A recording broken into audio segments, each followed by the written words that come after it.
Okay, so I've been getting the question quite a lot through the years. I have this, and this type of PC. Can I run CS2?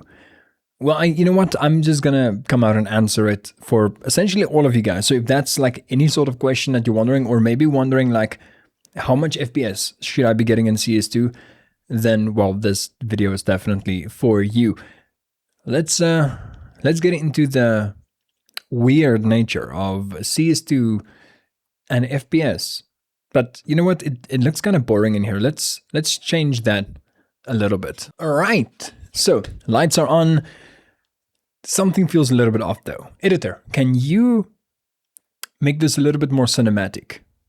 There we go. Okay, so let's get into the juicy bits of CS2 and FPS and how they correlate and how it actually works. Let's start with, how does CS2 actually work? Like, how does it use your system to generate the FPS? You know, obviously a lot of people always think that to play a game and get high FPS, you need a good graphics card, right? Well, in CS2, it is just a smidge different, just a little bit different. CS2 is, well, a CPU-based game. Now, for those of you who don't know or are not like tech savvy, CPU means Central Processing Unit. It is essentially the brain of your computer, right? It assigns like all the different things to all the different parts of your computer.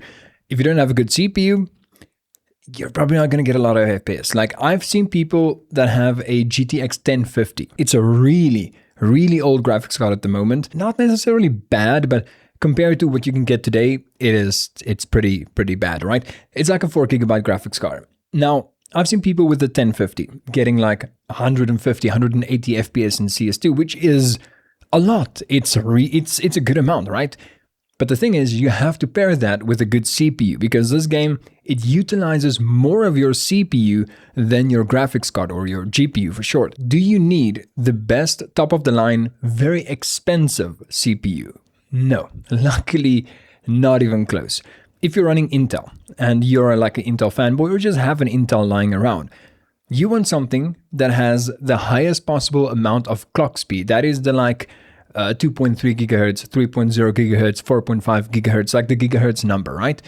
The higher that goes, the more or less higher your FPS will be. Like, obviously it's not like a direct correlation, but it is something to look out for. With your GPU and your CPU paired now, and you have a pretty good, CPU. On a side note though, if you have like a Ryzen or AMD system, getting something that is at least Ryzen 5000 series, like the 5500, 5600X and up, like anything up like that. Just stay away from the like G versions of the Ryzen CPUs, because they're not like actual CPUs. They're what you call APUs.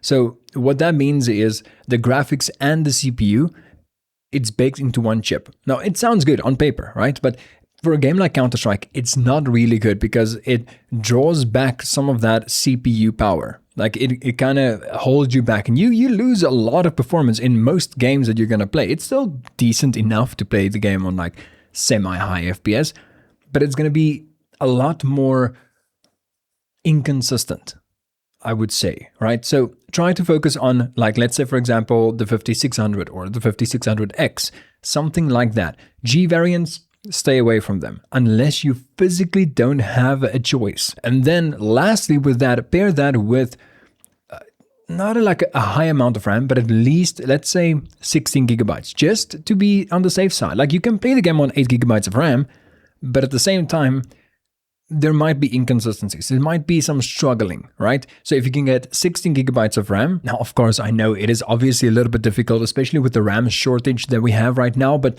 try to focus on getting that 16 gigabytes, pair it with a at least Ryzen 5000 non-G variant CPU or an Intel CPU that, I don't want to say like 10th gen and up, because obviously not everybody can afford a 10th gen. Maybe you have like a second-hand computer that you're getting, but try to focus on higher clock speeds, because CS2 does use single core performance and a little bit of multi-core performance mostly. It doesn't utilize your entire CPU, paired with like anything from a 1050 and up. Like, the game isn't really that graphically demanding. Obviously, you're going to have to lower your settings a little bit, but that is essentially it when it comes to being able to play the game on like at least average FPS, right? Now, when you look at your computer, what FPS are you supposed to be getting? Now, I'm going to give you my computer. It's not high end, it's definitely not low end, but it's something in the mid to higher range. Before we continue on this video, I just want to give you a little bit of a shout out to today's sponsor, which is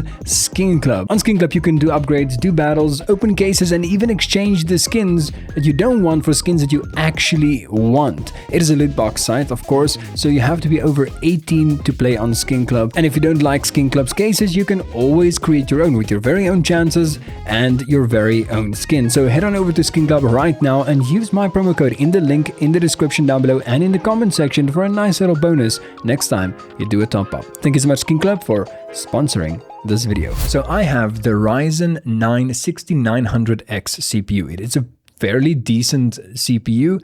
It is a fairly new CPU and it can go up to like 5 point something gigahertz. So it's really good when it comes to CPU power, raw performance. Then I have that paired with 32 gigabytes of DDR5 RAM. Yet again, more than enough for a game like Counter-Strike. And I have that paired with the AMD RX 9600 XT, I think. It's a 16 gigabyte graphics card. Yet again, more than enough for Counter-Strike. Now, I'm personally getting in maps like Dust 2 and like the normal high FPS maps, I'm getting up to like mid 400s, almost 500 FPS at sometimes dropping into the 300 FPS, which is really good. Like, you don't need that much, theoretically. Obviously, the higher level you play, the more you would want to, like, you know, get out of your system. So my CPU, my GPU, my RAM is way more than you would ever need. You definitely won't need that, right? At least get that bottom line that I was talking about. You should be expecting around the like 150 to 200-ish FPS on 1080p low settings, which most of you guys are probably all like playing on because it's Counter-Strike. You don't care about the graphical fidelity of the game most of the time. And anywhere in between that, you can kind of guess. It's like 150 is like the bottom end of what I said, the specs in the beginning. Mine is like a mid-ish end. You can get higher than that, obviously, if you have like a better, you know, system or something. And everything else falls in between. So what do you need? How much FPS do you actually need in the game? Let me know in the comment section down below, what system do you have? What FPS do you get? And maybe there's something else that we can talk about, something else that might be, well, wrong or maybe right. Maybe you figured something out. Some things you want to look out for, though, are your drivers. A lot of people just skim over the software side of things, but it's not that simple. You always want to keep your graphics drivers up to date because especially CS2 nowadays, it's very, very particular when it comes to your graphics drivers. Sometimes the game doesn't even want to open if you don't update your drivers. Then, of course, keep your PC as well up to date. I know a lot of people don't like to update their system. Like, yeah, but it's going to be broken if I update this. Probably not. Most updates are like security fixes. Most updates are like compatibility fixes. Like, keeping your system up to date in all ways, shapes, or forms, it really, really does help. If you're running an AMD GPU, I would recommend, if you're not focusing on recording, you're not going to worry about recording, and you install your drivers, there's an option that allows you to pick either the full installation, the driver only, or the minimal installation. Now, I usually say, choose the minimal installation, but there is a caveat.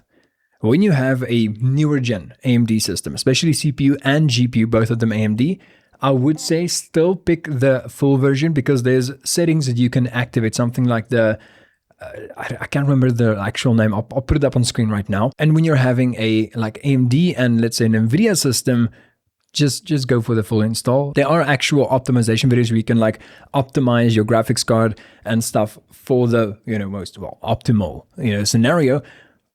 Go check that out. But apart from that, you should be getting around about the same FPS either way. Like most of the time, it should actually just work. So let me know in the comment section down below, did this video actually give you some answers that you were looking for, or was this just a fluke? And you're like, okay, I definitely didn't sign up for this. I wasn't, like, I didn't want to hear any of this. Let me know. And if you enjoyed this video, hit that subscribe button, and I'll see you in the next one.